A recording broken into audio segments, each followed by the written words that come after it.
إلا الله وحده لا شريك له ونشهد أن سيدنا وسندنا وحبيبنا ومولانا محمدا عبده ورسوله الذي أرسله بالحق بشيرا ونذيرا وداعيا إلى الله بإذنه وسراجا منيرا أما بعد فأعوذ بالله من الشيطان الرجيم بسم الله الرحمن الرحيم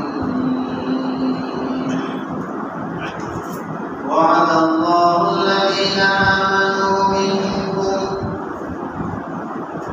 وعملوا الصالحات ليستخلفنهم في الأرض كما استخلف الذين من قبلهم وليمكنن لهم دينهم الذي ارتضى لهم وليبدلنهم من بعد خوفهم أمنا يعبدونني لا يشركون بي شيئا ومن كفر بعد ذلك فأولئك هم الفاسقون. وقال النبي صلى الله عليه وسلم كما تكونون يؤمن عليكم. وقال النبي صلى الله عليه وسلم ما منكم من أمة يعملون فيهم بالمعاصي يقدرون على أن يغيروا وما يغيرون إلا أصابهم الله بعقاب قبل أن يموتوا أو كما قال النبي عليه أفضل الصلوات والتسليم. اللهم صل على محمد وعلى آل محمد كما صليت على إبراهيم وعلى آل إبراهيم إنك حميد مجيد. اللهم بارك على محمد وعلى آل محمد كما باركت على إبراهيم وعلى آل إبراهيم إنك حميد مجيد. بلغ العلا بكماله كشف الدجى بجماله حسنت جميع خصاله صلوا عليه وآله. किसी का हमको न मोहताज कर ज़माना में कोई है कौन से यार तेरे खजाना में बलग़ العلا بكماله كشف الدجى بجماله حسنت جميع خصاله صلوا عليه وآله. کرو درجنو जितना ही হয় চাইব শুধু তোমার দ্বারে বলো হে খোদা আমার কোথায় অফুরান তোমার ওই ভান্ডারে বলগল العلا بكماله كشف الدجى بجماله حسنت جميع خصاله صلوا عليه وآله. আলহামদুলিল্লাহ আল্লাহ তাআলা লাখ লাখ কোটি কোটি শুকরিয়া যে আল্লাহ তাআলা আপনাকে আমাকে আল্লাহর মসজিদে জুমার নামাজ আদায়ের জন্য আনবার তৌফিক এনায়েত করেছেন। শুকরিয়া আদায় করি আলহামদুলিল্লাহ। আলহামদুলিল্লাহ। আমরা প্রতি জুমার আগে আমাদের হৃদয়ের ঈমানকে রিচার্জ করার জন্য কোরআন হাদিসের আলোকে যে আলোচনাটা হয় আমরা শোনার চেষ্টা করি, বোঝার চেষ্টা করি, সে অনুযায়ী আমল করার চেষ্টা করি। আল্লাহ তাআলা কবুল করেন, সকলেই বলি আমিন। তো আজকে আপনাদের সামনে সূরা নূরের 55 নম্বর আয়াত তেলাওয়াত করেছি। কোন সূরার কত নম্বর আয়াত? সূরা নূরের 55 নম্বর আয়াত। গত জুমায় আলোচনা করেছিলাম আল কোরআনের আলো ঘরে ঘরে আলো। কি এই ঘরে ঘরে আলো কিভাবে জ্বলবে এই সম্পর্কে গত জুমায় আলোচনা করেছিলাম, মনে আছে? তো আজকে একটা সূরার একটি আয়াত পড়লাম, এই সূরার নামই হলো নূর। সূরার নাম কি বলে? নূর। নূর মানে কি? আলো। আলো। পুরা কোরআনই একটা নূর। নূরের মধ্যে আরো নূর, আলোর মধ্যে আরো আলো। টর্চলাইটের সুইচ টিপলে আলো বেরোয় না? কি বলে? আলো তো চারিদিকে ছড়ায় পড়ে, আবার আরেকটা ফোকাস আলো আছে না? কাউকে ভালো মতো দেখতে চাইলে ওই ফোকাস দেওয়া লাগে, ঠিক কিনা বলেন? এই সাইডের যে মৃদু আলো, ওই আলো দিয়ে কিন্তু আপনি কাউকে চিনতে পারবেন। চেনা যাবে বলেন? কারণ চেহারা চিনতে হইলে বা ওখানে কি আছে ভালো মতো দেখতে চাইলে কোন আলো দেওয়া লাগে? ফোকাস আলো দেওয়া লাগে। আলোর মধ্যে আলো, আলোর মধ্যে পুরা পুরা একটা আলো। সেই আলোর মধ্যে আর একটা সূরা আছে, সূরার নামই হলো কি? নূর। এই সূরার নাম নূর কেন হইল, আলোর সূরা কেন হইল, তার 55 নম্বর আয়াতটা আপনাদেরকে বলে শোনাইছি। এখন তর্জমা এবং সংক্ষিপ্ত ব্যাখ্যা করে শোনানোর চেষ্টা করব, তাহলে আমাদের বুঝে আসবে যে এই সূরার নাম আলো কেন রাখা হয়। বলেন কোন সূরার কত নম্বর আয়াত? সূরা নূরের 55 নম্বর আয়াত। সূরা নূরের 55 নম্বর আয়াত। 55 নম্বর আয়াত। এই আয়াতের মধ্যে আল কোরআনের ভিতরে যে আলো আছে, সেই আলোটা আমাদের জীবনে কি করে প্রতিফলিত হবে, আমাদের জীবন, আমাদের দিন, আমাদের পুরা দুনিয়া কি করে আলোকিত হবে, সেটা আজকে আমরা বোঝার চেষ্টা করব। আল্লাহ তাআলা আমাদেরকে বুঝায় দেন, বুঝবার তৌফিক দান করেন, সকলেই বলি আমিন। আমিন। আল্লাহ তাআলা এই আয়াতের মধ্যে বলতেছেন ওয়া'আদাল্লাহ, আল্লাহ তাআলা নিজে ওয়াদা করেছেন। আল্লাহ তাআলা কি করেছেন? নিজে ওয়াদা করে, নিজে ওয়াদা করেছেন। কাদের সাথে ওয়াদা করেছেন? আল্লাযীনা আমানু, তাদের সাথে যারা ঈমান আনবে, যারা বিশ্বাস ঠিক করবে, তাদের সাথে ওয়া আমিলুস সলিহাত, এবং সৎ কর্ম সম্পাদন করবে। কয়টা কাজ? দুটি কাজ। একটি হলো ঈমান আনায়ন করা, আর একটি হলো সৎ কর্ম সম্পাদন করা। বিশ্বাসকে ঠিক করা, আর একটি হলো কি? সৎ কর্মকে সম্পাদন করা।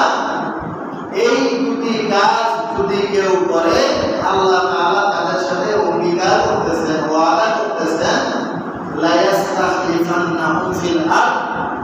জমিনের খেলাফতের দায়িত্ব, বাদশাহীর দায়িত্ব, এই জমিনে পরিচালনার দায়িত্ব আল্লাহ তাআলা অবশ্যই অবশ্যই তাদের দিবেন।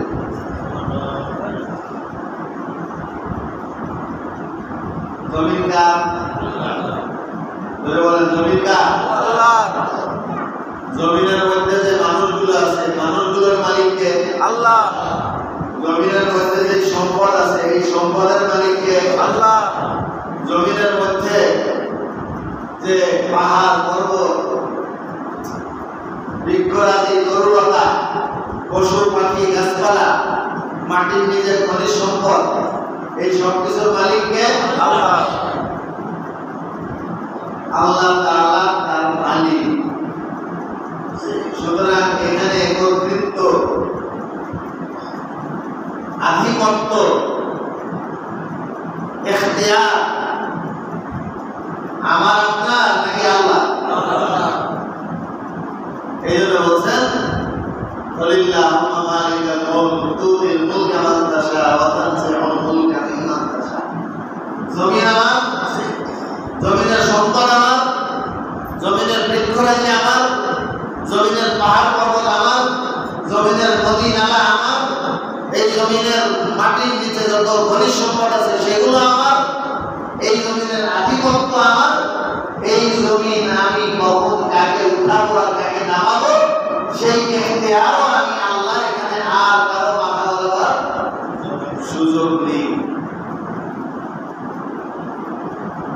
এই কথা যে সত্য তা বোঝার জন্য আমাদের সামনে যে গত মাসের 5 তারিখে ঘটনা ঘটছে, এরপরে আর এর উদাহরণ দেওয়ার আর কোনো প্রয়োজন আছে?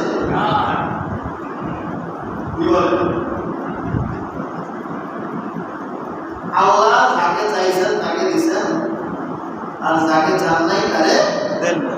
তানজিউল মুলকা মিম্মান তাশা। যার থেকে ইচ্ছা তাকে তার থেকে সরাইছেন, আর যাকে ইচ্ছা তাকে প্রদান করছেন।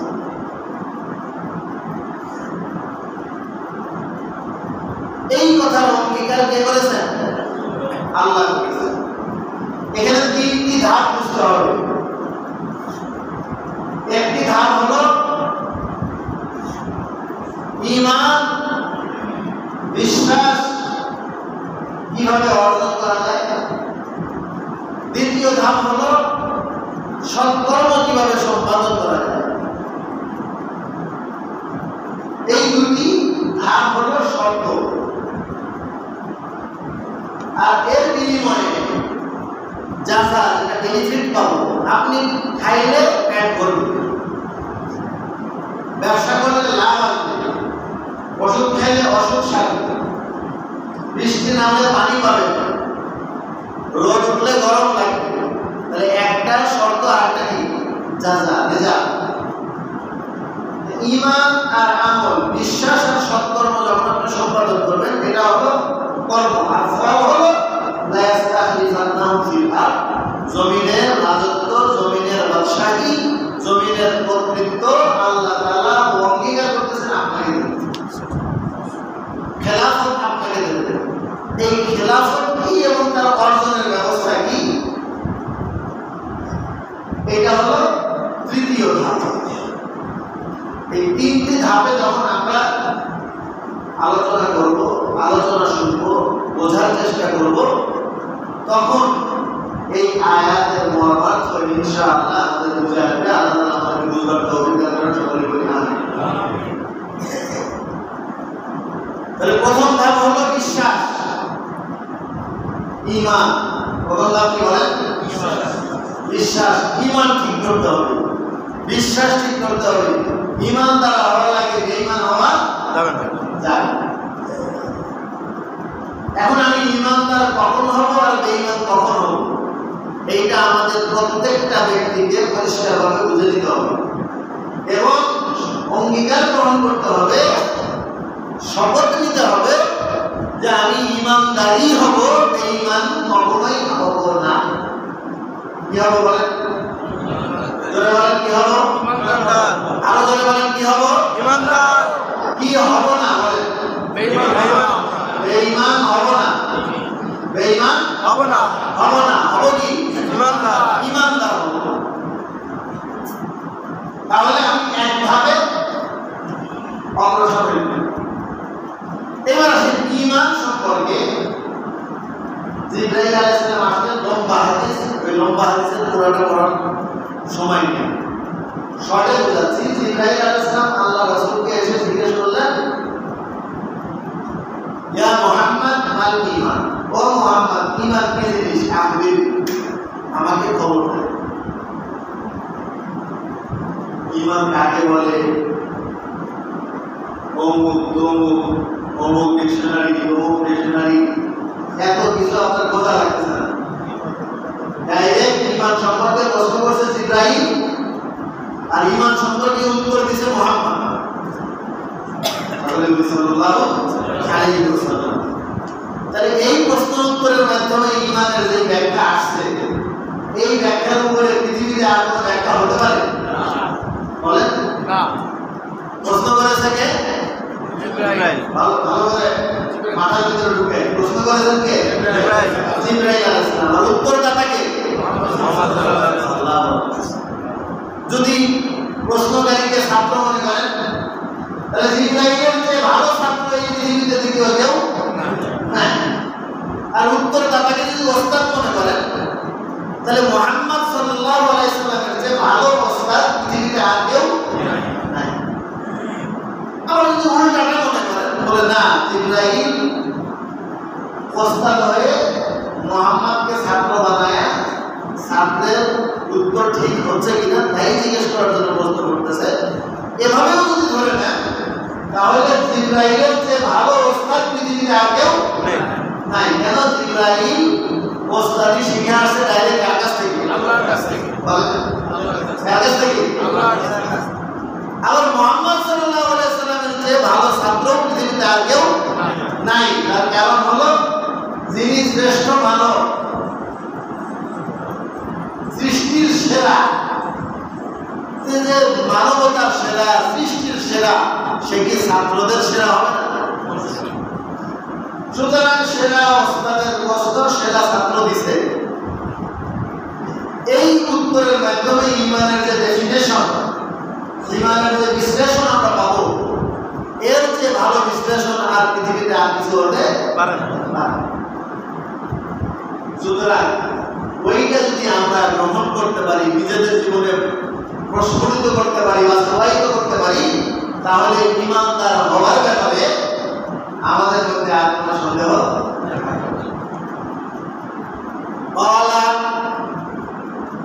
মুহাম্মদুর রাসূলুল্লাহ সাল্লাল্লাহু আলাইহি ওয়াসাল্লাম উত্তর দিলেন, আন তুমিনু বিল্লাহি ওয়া মালাইকাতিহি ওয়া কুতুবিহি ওয়া রুসুলিহি ওয়া তুমিনু বিল ইয়াউমিল আখির ওয়াল কদরি খাইরিহি ওয়া শাররিহি মিনাল্লাহি তাআলা ওয়াল বা'সি বা'দাল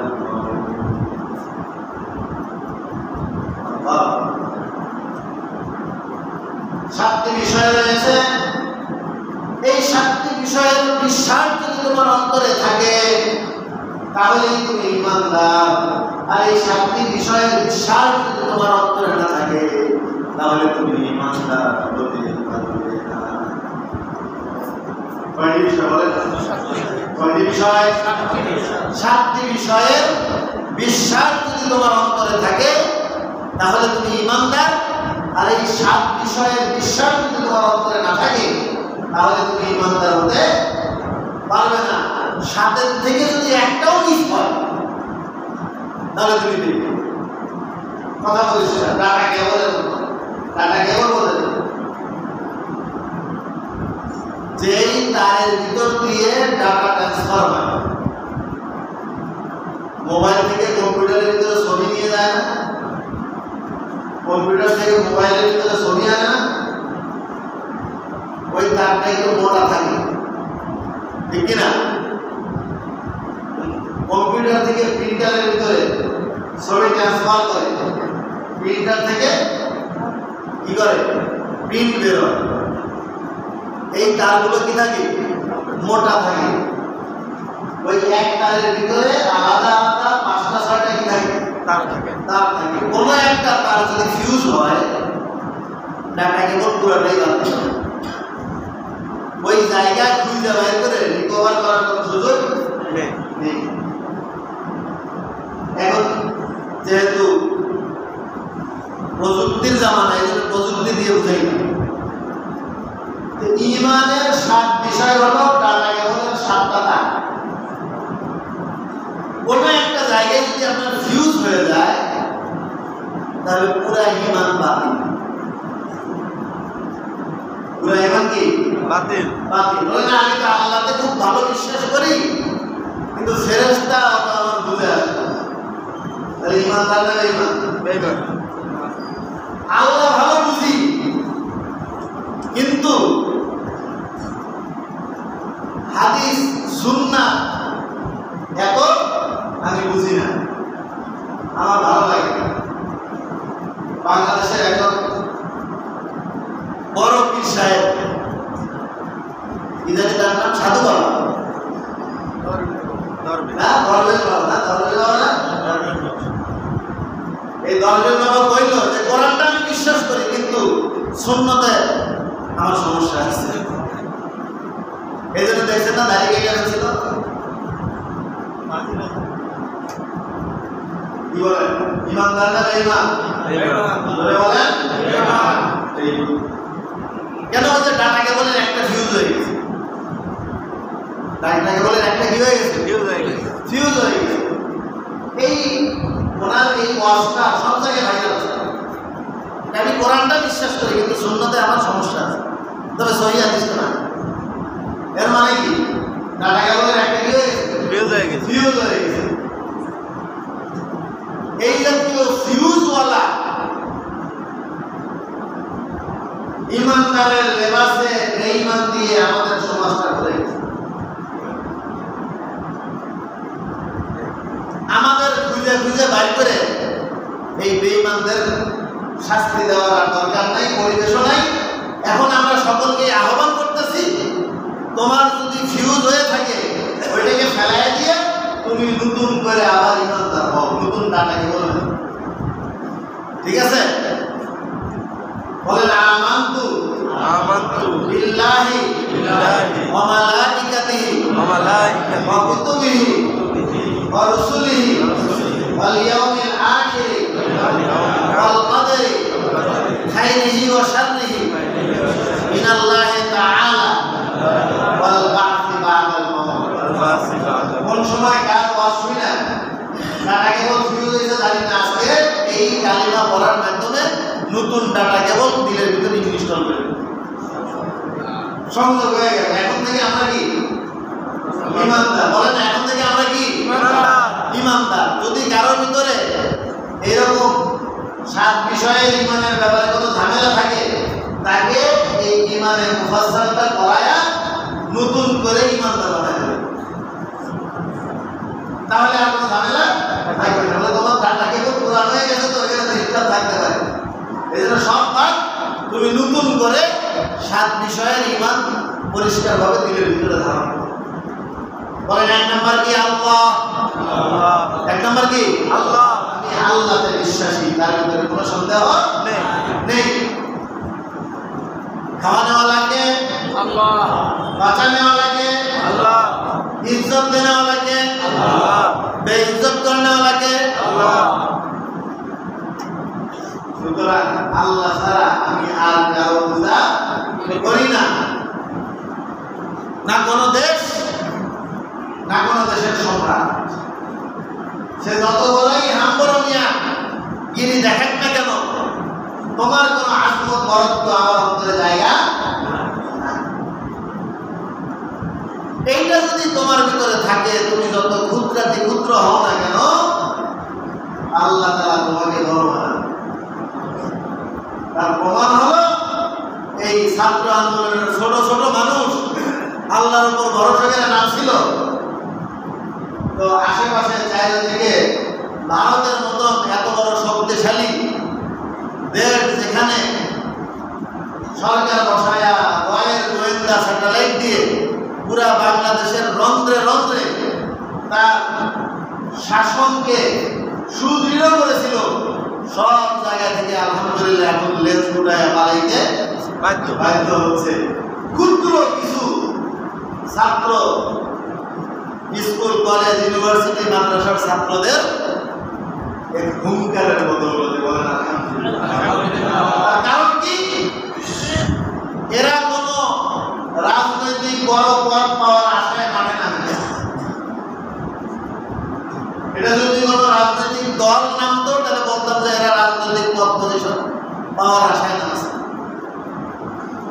এরা কোনো কোটিপতি হওয়ার নেশায় মাঠে নামে না। এরা কারো টাকা খায়া, কিছুদিন পূর্বে আমরা যেমন দেখছি শাহবাগে আন্দোলন করতো আর তাদের 2 বেলা 3 বেলা বিরিয়ানি আসতো। ছাত্র আন্দোলনের এই সদস্যরা বিরিয়ানি আর জুস পায়া আন্দোলন করে না, আশায় করে। তাহলে তারা আল্লাহর উপর ভরসা করে রাখছে। কাদের উপর ভরসা করে রাখছে বলেন? কার উপর ভরসা করে রাখছে? আল্লাহর উপর। তাদেরকে এই আল্লাহর উপর ভরসা করে নামা এই সবকটা কারা শিখাইছিল বলেন?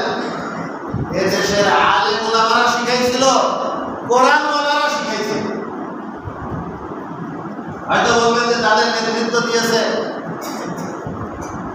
সৈয়দ আসিফ নজরুল, কিন্তু ইতিহাস তালাশ করে দেখেন উনি তবলিগে সময় লাগেছে। তালাশ করে দেখেন।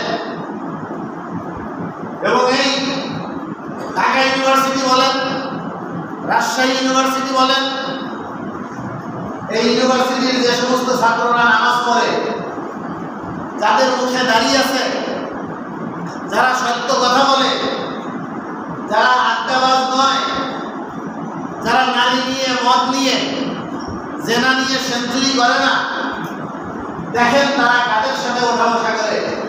নিশ্চয়ই কোনো আল্লাহওয়ালা, নিশ্চয়ই কোনো আলেম, নিশ্চয়ই কোনো তবলিগের সাথী, নিশ্চয়ই কোনো আল্লাহওয়ালা ভালো মানুষের সাথে তারা ওঠা বসা করে বলেই তাদের অন্তরের ভিতরে ওই স্পিড আসছে যে আমি যদি আল্লাহর উপর ভরসা করে মাজলুম মানুষের পাশে দাঁড়াই, আল্লাহ আমাকে সাহায্য করবে এবং বিজয় সুনিশ্চিত। বলছে না সামনে স্বাধীনতা আর পিছনে পুলিশ, বিজয় সুনিশ্চিত। বলছিল কিনা বলেন? এই স্পিডটা এই কোরআন থেকে এসেছে। কোথেকে এসেছে বলেন? কোরআন থেকে, ঈমান থেকে এসেছে। এই জন্য বিশ্বাস করবো 1 নম্বর কার উপর? আল্লাহর উপর। 2 নম্বর ওয়া মালাইকাতিহি, কার উপর বলেন? ওয়া আমেরিকাহি বলছে, ওয়া ইন্ডিয়াহি বলছে বলেন, ওয়া চীনিহি, ওয়া জাপানিহি, ওয়া ইংল্যান্ডিহি, ব্রিটিশিহি আছে বলেন? কার উপর বিশ্বাস? আল্লাহর উপর। তারপরে 2 নম্বর ফেরেশতাদের উপর। বদরের ময়দানে কি আমেরিকা থেকে সাহায্য আসছিল না? ফেরেশতাদের সাহায্য আসছিল। ধরে বলেন না, আসতে কেন বলতেছেন? বদরের ময়দানে 313 জন নিরস্ত্র সাহাবী 1000 সশস্ত্র আবু জেহেলের বাহিনীকে যে সোয়া দিল, কোন সাহায্যের বদৌলতে? ফেরেশতার সাহায্যের বদৌলতে। 3 নম্বর কুতুবিহি। 3 নম্বর কি বলেন? আমাদের পক্ষে আল কোরআন। আমাদের পক্ষে কি? আল কোরআন। এই কোরআন যদি কেউ বুকে ভাবতে পারে তাহলে এর বিজয় সুনিশ্চিত। এর বিজয় কি? সুনিশ্চিত। আমরা এই কোরআনকে বিশ্বাস করি, দুনিয়ার কোন মানব রচিত সংবিধানকে বিশ্বাস করি না। পরিষ্কার কথা। আর রাসূলিহি, 4 নম্বর কি বলেন? আর রাসূলিহি, রাসূলগণের উপর বিশ্বাস করি। আল্লাহ তাআলা তার বাণী কোরআনকে যেই নবীর উপর প্রেরণ করেছেন সেই নবীকে আমরা বিশ্বাস করি। তোমার নেতা আমার নেতাকে বিশ্বনবী মুস্তাফা বলেন না? বিশ্বনবী মুস্তাফা। তোমার নেতাকে বিশ্বনবী মুস্তাফা, আমার নেতাকে বিশ্বনবী মুস্তাফা। অমুক তমুক আমরা বলবো না। ঠিক আছে? মালাইকাতিহি ওয়া কুতুবিহি ওয়া রুসুলিহি।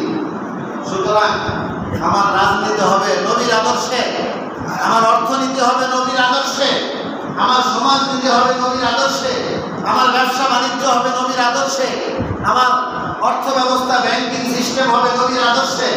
নবীর আদর্শের বাইরে কোনো জায়গায় কোনো কিছু থাকবে না। বিচার চলবে নবী যেমন বিচার করছেন, বিবাহ শাদী চলবে নবী যেমন বিবাহ শাদী করছেন, ব্যবসা বাণিজ্য লেনদেন চলবে নবী যেভাবে ব্যবসা বাণিজ্য লেনদেন করেছেন। সকল ক্ষেত্রে পঞ্চম বিষয় হলো কি? রসুলি। চতুর্থ বিষয় ওয়াল ইয়াউমিল আখির, আখিরাতের বিশ্বাস বুকে ধারণ করে আমি পথ চলব। অমুক লোকরে দিলে ভোট শান্তি পাবে দেশের লোক।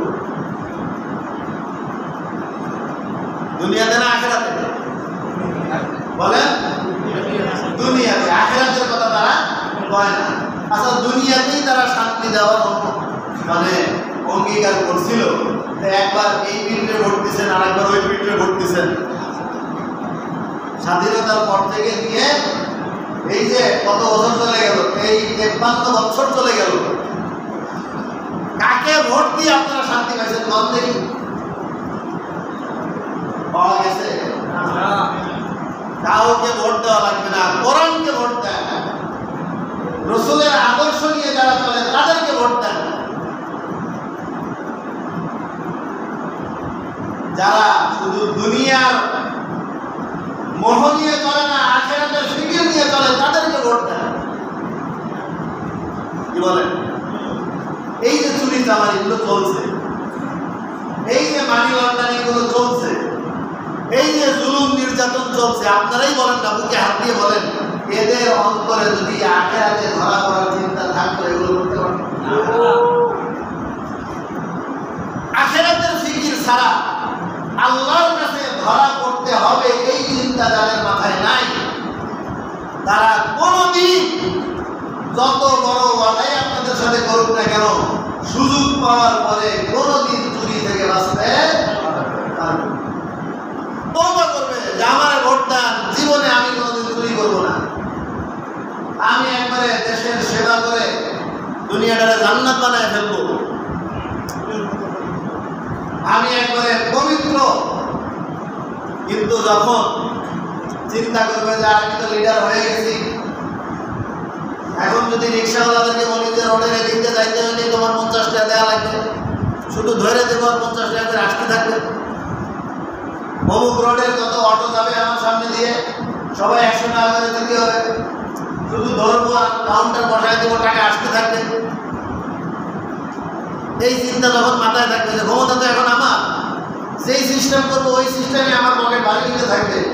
বলেন, আখিরাতের ভয় যদি না থাকে, আল্লাহর সামনে ধরা পড়ার ভয় যদি না থাকে, তখন এই সুযোগ পাওয়ার পরে কোন ব্যক্তি এমন আছে যে আল্লাহকে ভয় করে না, আখিরাতকে ভয় করে না, জাহান্নামের ভয় নাই, সে এই দুর্নীতির দিকে বলেন পারবে? বলেন। সাপোজ করেন আপনাকে দায়িত্ব দেওয়া হলো যে এই রবিজয়পুরে যত গরিব দুঃখী আছে 1 কোটি টাকা তাদেরকে বিতরণ করে দাও। আপনাকে আপনার অ্যাকাউন্টে 1 কোটি টাকা চলে আসলো। আপনার ভিতরে যদি আল্লাহর ভয় না থাকে, আপনার ভিতরে যদি আখিরাতে ধরা পড়ার ভয় না থাকে, আপনি প্রথমে দেখবেন যে আমার আত্মীয় স্বজন যারা আছে ওগো ফান্ডাই আগে পাঠাই, এরকম চোখ দেখা মুখ দেখা পাঠাইতে পাঠাইতে দেখা গেল 70 শেষ, আর থাকলো 30 লাখ। ওই 30 লাখ বলে সব লাইন ধরো, আমি দিতেছি, ভিডিও করে পাঠাই। দেখা গেল এই পরিস্থিতিকে বাঁচার জন্য মানুষের ভিতরে যদি আল্লাহর ভয় না থাকে, মানুষের ভিতরে যদি আখিরাতের চিন্তা না থাকে, তাহলে এই অন্যায় এই অপরাধ থেকে মানুষকে বাঁচানোর আর কোনো লাইন আছে? বল। কোন প্রযুক্তি, কোন সিস্টেম, কোন আইন দিয়ে এই দেশ শান্ত করা যাবে না যতক্ষণ পর্যন্ত মানুষের অন্তরে ওয়ালাইকাতিহি ওয়া কুতুবিহি ওয়া রুসুলিহি ওয়াল ইয়াউমিল আখিরের ফিকির না। ওয়াল কাদরে 6ষ্ঠ বিষয়, খাইরিহি ওয়া শাররিহি মিনাল্লাহি তাআলা। ভাগ্যের ভালো মন্দের উপর যদি বিশ্বাস থাকে, সে কোনোদিন দুর্নীতি করবে না। তার কারণ সে জানে যে কোনো মুহূর্তে আমার ভাগ্য পাল্টে যেতে পারে। আমি দরবেশ বাবা যে কোনো মুহূর্তে পথের ভিখারি হয়ে যেতে পারি। আজকে আমার ভাগ্যে কোটি টাকা, কালকে আমার ভাগ্যে জুতার মালাও দিতে পারে। কি বলেন? এই জন্য ভাগ্যের ভালো মন্দের প্রতি যদি কারো বিশ্বাস থাকে, সেও কোনোদিন অন্যায় পথে পা বাড়াবে। ওয়াল কাদরি খাইরিহি ওয়া শাররিহি মিনাল্লাহি তাআলা। ৭ নম্বর বিষয় হলো ওয়াল বা'থি বা'দাল মাউত। এই মৃত্যুর পরে পুনরুত্থানের চিন্তা একটা বড় চিন্তা। চুরি করবা, ডাকাতি করবা, অর্থের পাহাড় করবা, নারী কেলেঙ্কারির ভিতরে তোমার জয় জয়কার হবে। যদি পরিস্থিতি খারাপ দেখি সুইসাইড করে দুনিয়া থেকে চলে যাবো, শেষ হয়ে যাবো না। সুইসাইড করে তুই বাঁচতে পারবি না, মরার ভয় ধরে আবার তুলবি। হ্যাঁ, যাদের ওয়াল আখির ওয়াল বা'থি বা'দাল মাউতের বিশ্বাস নেই, তারা রাষ্ট্রীয়ভাবে সুইসাইড স্পট বানায়। কিন্তু ইমানদারদের দ্বারা যেই রাষ্ট্র পরিচালিত হবে, সেখানে রাষ্ট্রীয়ভাবে সুইসাইড স্পট বানানোর কোনো সুযোগ নেই। কেন? তুই মরেও শান্তি পাবি না, মৃত্যুর পরে তোকে আবার কি করা হবে? জীবিত করা হবে। বরং তুই যদি সুইসাইড করিস, তাহলে পরকালে মুক্তির আর কোনো লাইন নাই। এই যে 7 বিষয়ে বিশ্বাস, এটা হলো প্রথম ধাপের আলোচনা। এটা কি? ওয়া'দাল্লাহুল্লাযীনা আমানু মিনকুম।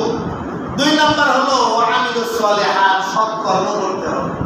কি করতে হবে বলেন? সৎকর্ম করতে হবে। বলে হুজুর সৎকর্ম কি? সৎকর্ম হলো যেই কাজের দ্বারা মানুষের উপকার হবে। যেই কাজের দ্বারা কি মানুষের উপকার হবে, সেটা হলো সৎকর্ম। কুনতুম খায়রা উম্মাহ উখরিজাত লিন-নাস। তোমরা শ্রেষ্ঠ জাতি, মানবতার কল্যাণের জন্য তোমাদেরকে এই দুনিয়াতে প্রেরণ করা হয়েছে। বলে নামাজ, রোজা, হজ, যাকাত এগুলো কি? এগুলো সৎকর্ম না, এগুলো ঈমানদারের লেবাস। এগুলো কি বলেন? একজন পুলিশ যেমন পুলিশে ডিউটি করতে যাওয়ার আগে ইউনিফর্ম পরে, একজন ঈমানদার সে সমাজে ভালো কাজ করতে গেলে, অন্যান্যদের সাহায্য করতে গেলে, জনগণের সেবা করতে গেলে প্রথমে আগে তোমার ঈমানদারের ইউনিফর্ম করতে হবে। তুমি নামাজি হবা। বেনামাজি কোনোদিন ঈমানদার হতে পারে না, বেরোজাদার কোনোদিন ঈমানদার হতে পারে না। তারপরে যে হজ ফরজ হয়েছে হজ করে না, যাকাত ফরজ হয়েছে যাকাত দেয় না। ইসলামের যে 5টি স্তম্ভ, এই 5টি স্তম্ভ সে কালেমার সাক্ষী দেয় না। এই 5টি স্তম্ভ যদি কারো ভিতরে না থাকে, তাহলে সে লেবাসবিহীন ঈমানদার। কি বিহীন ঈমানদার? সুতরাং তার সৎকর্ম গ্রান্ডেড হবে না, সৎকর্ম করার সুযোগ সে পাবে না। এই ঈমানদার 7 বিষয়ে 5 প্রকারের আমলের দ্বারা লেবাস ধারণ করলো। এইবার তুমি সৎকর্ম করো, জনগণের সেবা করো, বন্যার্তদের সাহায্য করো, প্রতিবেশীর হক আদায় করো, আত্মীয় স্বজনের হক আদায় করো। যারা সুবিধা বঞ্চিত, অধিকার বঞ্চিত, তাদের সুবিধা এবং অধিকারকে ফিরিয়ে দাও। এইটা হলো তোমার সৎকর্ম। এই কাজগুলো যদি তুমি করতে পারো, এইবার আল্লাহ বলছেন লা ইয়াস্তাখলিফান্নাহুম ফিল আরদ, জমিনের খলিফা, জমিনের বাদশা আমি আল্লাহ ওয়াদা করতেছি তোমাদেরকে না। ভোটের মাধ্যমে আল্লাহ তাআলা ভোটের ব্যবস্থা করে দেবেন, নোটের মাধ্যমে আল্লাহ তাআলা নোটের ব্যবস্থা করে দেবেন, অস্ত্রের মাধ্যমে আল্লাহ তাআলা অস্ত্রের ব্যবস্থা করে দেবেন। যে মাধ্যমেই হোক না কেন, মাধ্যম ফিক্স না। এক এক জায়গায় এক এক মাধ্যমে খেলাফত আসবে।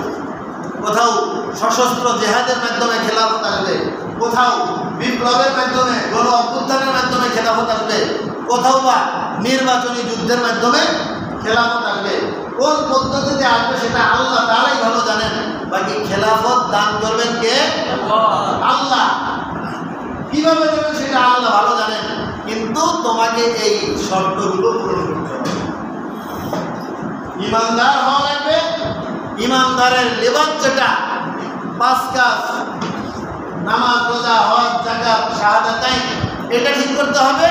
আর জনসেবা হলো, মানুষের অধিকার ফিরিয়ে দেওয়া হলো, সমাজ সংস্কারের যে কাজ, সৎকর্ম সেটা করতে হবে। কল্যাণের দিকে মানুষকে আহ্বান করতে হবে, অকল্যাণকর সকল কাজ থেকে মানুষকে ফিরাইতে হবে। এইটা যদি করো তাহলে খেলাফতের দায়িত্ব কে দেবেন বলেন? আল্লাহ তাআলা দেবেন। কামাস্তাখলাফাল্লাযীনা মিন ক্বাবলিকুম, এটা আমি আন্দাজে বলতেছি না, আল্লাহ তাআলা বলেন আমি ইতিপূর্বে এই শর্ত যারা পূরণ করেছিল তাদেরকে আমি খলিফা বানিয়েছি। কি বানিয়েছি বলেন? খলিফা বানিয়েছি। আদম আলাইহিস সালামকে সৃষ্টি করার পরে আল্লাহ তাআলা হুকুম দিয়ে দিল যে তুমি এই নামগুলো মুখস্থ করো। আদম আলাইহিস সালাম আল্লাহর হুকুম পুরা করছে, তো আদম আলাইহিস সালামকে প্রথম দুনিয়াতে পাঠায় এই খলিফা বানিয়েছে। আদম আলাইহিস সালামের পরে তার সন্তান শীস আলাইহিস সালামকে খলিফা বানাইছেন। শীস আলাইহিস সালামের পরে তার সন্তান ইদ্রিস আলাইহিস সালামকে খলিফা বানাইছেন, বাদশা বানাইছেন। ইদ্রিস আলাইহিস সালামের পরে হযরত নূহ আলাইহিস সালামকে নবী বানাইছেন, খলিফা বানাইছেন, বাদশা বানাইছেন। নূহ আলাইহিস সালামের পরে হযরত ইব্রাহিম আলাইহিস সালামকে নবী বানাইছেন, খলিফা বানাইছেন, বাদশা বানাইছেন। এইভাবে সকল নবীরাই তার উম্মতের উপরে বাদশা এবং খিলাফত প্রতিষ্ঠা করেছেন। নবী মুহাম্মদ রাসূলুল্লাহ সাল্লাল্লাহু আলাইহি ওয়াসাল্লাম তিনি কি শুধু নবী ছিলেন, শুধু বিশ্বাস ছিলেন না খলিফা ছিলেন? বাদশাহী করেন নাই? কথা এত আস্তে কেন বলতেছেন? কি বলেন? আমার নবী কি শুধু নবী ছিলেন? না। শুধু বিশ্বাস ছিলেন? না। না বাদশাও ছিলেন? বাদশাও ছিলেন, যোদ্ধাও ছিলেন, যোদ্ধাও ছিলেন, বিচারকও ছিলেন, ছিলেন কিনা বলেন? ছিলেন। শুধু বিশ্বাস হইলে তো ওই গায়ে হেরা থেকে আর নামা লাগতো না।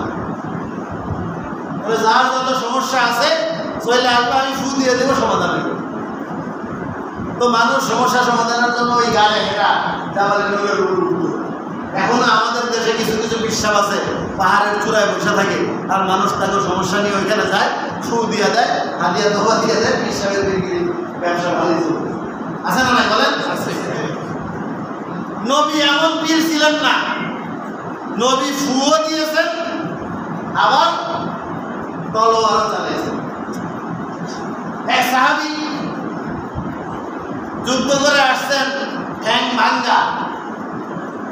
ইয়া রাসূলুল্লাহ, সিঁড়ি থেকে নামার সময়, এই কাহিনী আপনাদেরকে আমি শোনাইছি, কত আবু রাফের কার ঘটনা। সিঁড়ি থেকে নামার সময় পা মচকে গেছিল, পা ভাঙে গেছিল, কোনো মতে পাগড়ি খুলে বাইন্দা নিয়ে আল্লাহ রাসূলের সামনে গেছে। তো কি হয়েছে? ল্যাং পারতেছো কেন? ইয়া রাসূলুল্লাহ, ওই বদমাইশটাকে মাইরা ফিরে আসার সময় সিঁড়ি দিয়ে নামার সময় আমি মনে করছি সিঁড়ি শেষ হয়ে গেছে, তো সিঁড়ি তখনও বাকি ছিল, আমার পা মচকে ভেঙে গেছে, আমি আর হাঁটতে পারতেছি না, পাটা এখানে সরাইয়া দাও। বিসমিল্লাহিল্লাযী লা ইয়াদুররু মা ইসমিহি শাইউন ফিল আরদি ওয়া লা ফিস সামাই ওয়া হুয়াস সামিউল আলিম বলিয়া থুতু লাগায়া ফু দিছে। কয় কান্নাহু লাম আশতাকি শাইআ, এমন ভাবে সুস্থ হয়ে গেলাম যে আমার পায়ে মনে হয় কিচ্ছুই হয়নি। ফুও দিয়েছেন আল্লাহ রাসূল, দিয়েছেন না? দেন নাই? কিন্তু ওই একটা করে ব্যবসা চালান। কি করেছেন? খানকায় বীর, ময়দানে বীর, আর রাষ্ট্রের ভিতরে রাষ্ট্রনায়ক। এইটার নাম হইল নবী মুহাম্মদ রাসূলুল্লাহ সাল্লাল্লাহু আলাইহি ওয়াসাল্লাম। আমরা সেই নবীর আদর্শে আদর্শবান। বাংলাদেশের অস্ত্র নিয়ে যুদ্ধ করা লাগবে না। বাংলাদেশে প্রত্যেক জনগণ যোদ্ধা, আর ভোট হলো যুদ্ধ। এমন ব্যক্তিকে পাঠান ভোট দিয়ে, যারা সংসদে গিয়ে কোরআন প্রতিষ্ঠা করবে, সুন্নাহ প্রতিষ্ঠা করবে, আল্লাহর বিধান প্রতিষ্ঠা করবে, তো দেখবেন যে সারা দুনিয়াতে কি আসবে? শান্তি আসবে, অশান্তি দূর হয়ে যাবে। আর কোনোদিন টাকা পাচার হয়েছে সেটা শোনা লাগবে। হয়তো প্রশ্ন করবেন, তো ইতিপূর্বে তো আমরা অনেক হুজুরদেরকে পাঠাইছি, তো ইসলাম তো প্রতিষ্ঠিত হয়নি। কারণ আসন আছে 300, তার ভিতরে যদি মনে করেন যে 200 85 জনই থাকে হই হই রই রই। ওই 15 জন আল্লাহর কথা বলে, আল কোরআন গেল বই বললে কাজ হবে না। যে কয়টা আসন আছে সবগুলো আসনে কোরআন ওলাকে পাঠায় দেয় না, কি হয়? দায়িত্ব আপনার, কর্তৃত্ব আপনার। কোরআন প্রতিষ্ঠা সংসদে হবে না, কোরআন প্রতিষ্ঠা আপনি করবেন। কোরআন প্রতিষ্ঠা কে করবে? আপনি। আপনি করবেন। আপনি যদি কোরআনওয়ালাকে সমর্থন দেন, কোরআনওয়ালা যায় ওইখানে কোরআন প্রতিষ্ঠা করবে। আর আপনি যদি হই হই রই রই পার্টিকে সমর্থন দেন, ও গিয়ে ওখানে গিয়ে হই হই রই রই। ঠিক কিনা বলেন? ইতিপূর্বে যত মানুষ গেছে সংসদে, আমি নাম বলতেছি, এক একজনের বাড়ির খবর নিয়ে দেখেন। মুফতি ওয়াক্কাস সাহেব একজন আল্লাহওয়ালা মানুষ, গেছে সংসদে। সংসদে যাওয়ার পরে তার কাঁচা ঘর কোনোদিন পাকা হয় নাই, টিনের ঘরে কোনোদিন সিমেন্ট লাগে। দেলোয়ার হোসেন সাইদি 10 বছর ছিল সংসদে, যায় দেখেন তার বাড়ির অবস্থা, তাও কাঁচা ঘর পাকা হয় নাই, টিনের ঘরে সিমেন্ট লাগে না। মুফতি ফজলুল হক আমিনী যায় তার বাড়ির অবস্থা দেখেন, তাদেরও কাঁচা ঘর পাকা হয় নাই।